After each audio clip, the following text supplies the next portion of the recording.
एक तरफ जहां देश के प्रधानमंत्री नरेंद्र मोदी आवासहीन लोगों के लिए पीएम आवास योजना चलाए हैं, वहीं योजना के तहत पात्र होने के बावजूद कई लोग योजना का लाभ नहीं ले पा रहे। नियमों की उलझन व पंचायत कार्यकाल की लापरवाही के कारण लगभग 200 पात्र परिवार बीच में ही लटके पड़े हैं। इसी को लेकर पार्षद सुमित पाटीदार के नेतृत्व में पीएम आवास के लिए पात्र लोग बड़ी संख्या में नगर परिषद कार्यालय पहुंचे, जहां सीएमओ खेमचंद मुसले व नगर परिषद अध्यक्ष प्रतिनिधि अजय पौराणिक को ज्ञापन सौंपा गया। मिली जानकारी के अनुसार नगर परिषद में पीएम आवास के लिए प्राप्त हुए आवेदनों के आधार पर कुल 293 लोगों को प्रधानमंत्री आवास योजना का पात्र बनाया, जिसमें से 93 लोगों को तो पहली किस्त डल चुकी है, पर शेष बचे 200 लोग अभी भी बीच मझधार में अटके पड़े हैं। ये वे लोग हैं जो भूस्वामित्व संबंधी दस्तावेज अभी तक नगर परिषद को प्रस्तुत नहीं कर पाए। आपको बता दें कि तत्कालीन पंचायत कार्यकाल में हुई लापरवाही व अनदेखी के चलते कई लोगों को बगैर आधार के एनओसी जारी कर दी गई, जो आज पीएम आवास के पात्र तो हैं, पर स्वीकृति के लिए नगर परिषद द्वारा मांगे गए दस्तावेजों के नाम पर उनके हाथ खाली हैं। कई ऐसे भी हैं जो नामांतरण प्रक्रिया में ही उलझे हुए हैं। ऐसे में जनता के द्वारा सीएमओ खेमचंद मुसले को आवेदन देकर निर्धारित कागजों का सरलीकरण कर योजना का लाभ दिलाने की मांग की। वहीं कांग्रेस पार्षद सुमित पाटीदार द्वारा मुख्य कार्यपालन अधिकारी को 15 सितंबर तक अपने उच्च अधिकारियों से कोई मार्ग निकालने के लिए कहा, अन्यथा वे चक्का जाम करेंगे और विधायक देवीलाल धाकड़ से बात कर इस मामले में रास्ता निकालने हेतु अनुरोध करेंगे। वहीं मुख्य कार्यपालन अधिकारी खेमचंद मुसले इस मामले में शासन द्वारा प्रदत्त गाइडलाइन का हवाला दे रहे हैं, किंतु उनके द्वारा कहा कि यदि शासन इसमें कोई रास्ता नहीं देता तो वह भी कुछ नहीं कर सकते। बैसोदा से इसके मीडिया के लिए ब्यूरो रिपोर्ट कपिल चौहान।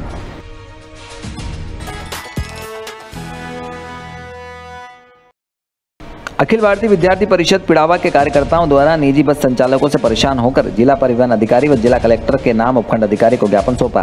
पिड़ावा शहर में अपनी पढ़ाई को पूरी करने के लिए पिड़ावा से दूर दराज व आसपास के क्षेत्र के विद्यार्थी आते हैं, जिससे निजी बस संचालकों द्वारा अवैध किराया वसूली व द्वेषतापूर्ण व्यवहार बस ड्राइवर और कंडक्टर द्वारा किया जाता है। गौरतलब है कि राजकीय महाविद्यालय पिड़ावा में जिले के भिन्न भिन्न क्षेत्र से विद्यार्थी आते हैं, जिनको निजी बस संचालकों द्वारा बस की छत पर बैठने को मजबूर किया जाता है और फिर भी बस संचालकों द्वारा मनमाना किराया वसूला जा रहा। बस की छत पर नहीं बैठने पर बीच रास्ते में बस रोक विद्यार्थियों को उतार दिया जाता। छात्र संघ अध्यक्ष नेपाल सिंह ने बताया कि छात्र छात्राएं काफी दूर से अपनी शिक्षा ग्रहण करने के लिए पिड़ावा राजकीय महाविद्यालय में आते हैं। ऐसे में निजी बस संचालकों के द्वारा कोई निर्धारित किराया वसूल नहीं किया जाता, जो कि एक विद्यार्थी की जेब पर काफ़ी असर करता है। महाविद्यालय के सामने बस ड्राइवर द्वारा बस को नहीं रोका जाता। ऐसे में विद्यार्थियों को पिड़ावा शहर तक पैदल अपनी यात्रा तय करनी पड़ती है।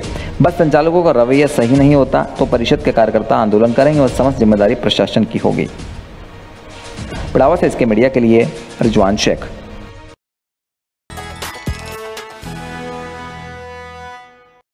बैसोदा में शुक्रवार को भगवान देवनारायण जन्मोत्सव भादवी छठ के पावन पर्व पर मनाया गया। इस अवसर पर गुर्जर गायरी समाज के द्वारा आराध्य देव भगवान देवनारायण का जन्मोत्सव पर विशाल चल समारोह हर्षोल्लास व उत्साह आज तक से निकाला। चल समारोह सायंकाल गुर्जर मोहल्ला स्थित देवनारायण मंदिर राम देवरे से शुरू हुआ, जो नगर के विभिन्न मार्गों कन्याशाला मार्ग, देवरिया चौक, अस्पताल रोड, पटेल दरवाजा मुख्य मार्ग होते हुए राजपूत मोहल्ला, सदर बाजार, गणपति छत्री चौक होते हुए वापस देवस्थान पहुंचा, जहां आरती कर प्रसाद वितरण किया। शोभा यात्रा में डीजे पर बजने वाले भजनों पर समाजजन झूमते हुए चल रहे थे। शोभा यात्रा में घोड़े पर सवार भगवान देवनारायण के स्वाग की झांकी सहित ट्रैक्टर ट्रॉली में अन्य देवी देवताओं के स्वाग धरे युवा आकर्षण का केंद्र रहे। चल समारोह का नगर में जगह जगह पुष्प वर्षा कर स्वागत हुआ। अंत में देवस्थान पर महाआरती का आयोजन हुआ व प्रसाद वितरण किया।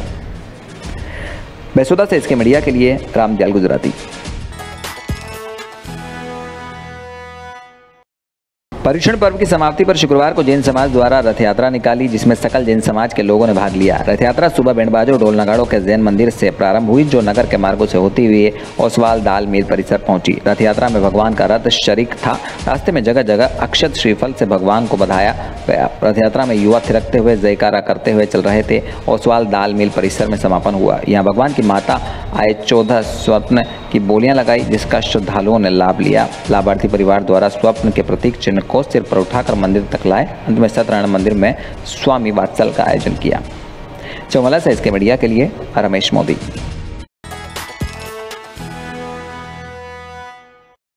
झालावाड़ जिले के चोमेला कस्बे में गंगधार तहसील के सैकड़ों किसानों से अघोषित बिजली कटौती से परेशान होकर बिजली विभाग का घेराव किया। सैकड़ों किसान कृषि उपज मंडी प्रांगण में इकट्ठे हुए तथा यहां से चोमेला कस्बे के मुख्य मार्ग से पैदल मार्च करते हुए बिजली ऑफिस पहुंचे, जहां राज्य सरकार व ऊर्जा मंत्री के खिलाफ नारेबाजी की तथा सड़क जाम कर कार्यालय का घेराव किया।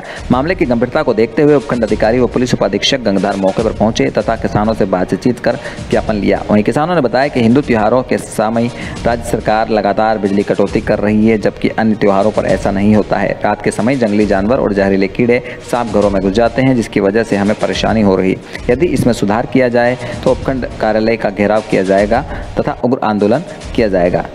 चोमेला से इसके मीडिया के लिए रमेश मोदी। क्या मांग लेकर आज ज्ञापन सौंपा आपने? आज ये माननीय राज्यपाल महोदय और एससी झालावाड़ को विद्युत विभाग को ये ज्ञापन दिया है कि अगर लाइट कटौती में सुधार नहीं हुआ तो आने वाले समय में झालावाड़ मिनी सचिवालय का घेराव करेंगे, क्योंकि हमारा सर्व हिंदू समाज में जो हमारे हिंदू त्योहार चल रहे हैं उसमें गणेश जी की आरती और उसी समय अभी जो गरबा आने वाला है नवरात्रि का, उसी समय लाइट काटी जा रही है राजस्थान के अंदर। भवानी मंडी के श्री पार्श्वनाथ दिगंबर जैन मंदिर में दशलक्षण महापर्व हर्षोल्लास के साथ मनाया जा रहा। इसी श्रृंखला में सभी समाजजनों द्वारा धूमधाम से उत्तम मार्दव धर्म मनाया गया, जिसमें द्वितीय दिवस स्वधर्म इंद्र के लाभार्थी नेमीचंद जैन, अशोक जैन, राकेश जैन, प्रिंस जैन काड़ोदिया वाले परिवार रहा। इसके द्वारा श्री जी का प्रथम अभिषेक शांतिधारा पूजन किया, जहाँ ब्रह्मचारिणी इंदिरा दीदी व सरिता दीदी के मार्गदर्शन में सभी श्रद्धालुओं द्वारा संगीत में पूजा अर्चना का लाभ लिया। जहाँ दशलक्षण महापर्व के द्वितीय दिन उत्तम मार्दव धर्म के अवसर पर समाजजनों द्वारा श्री जी के समक्ष देव शास्त्र गुरु पंच परमेष्टि नव देवता आदि की पूजा अर्चना की, साथ ही भगवान सुपार्श्वनाथ का गर्भ कल्याणक महोत्सव मनाया। वहीं सायंकाल के समय ब्रह्मचारी दीदियों के द्वारा सामूहिक पाठ कर धर्मलाभ लिया गया। इसके बाद प्रश्न मंच प्रतियोगिता पर लकी ड्रा ईज किया, जिसके विजेताओं को ब्रह्मचारी दीदियों द्वारा पुरस्कृत किया। वहीं लकी ड्रा के विजेता बबीता जैन, पत्नी पारस जैन व अविनाश जैन रहे, जिन्हें चांदी के सिक्के से पुरस्कृत किया। भवानी मंडी से इसके मीडिया के लिए संस्कृति जैन।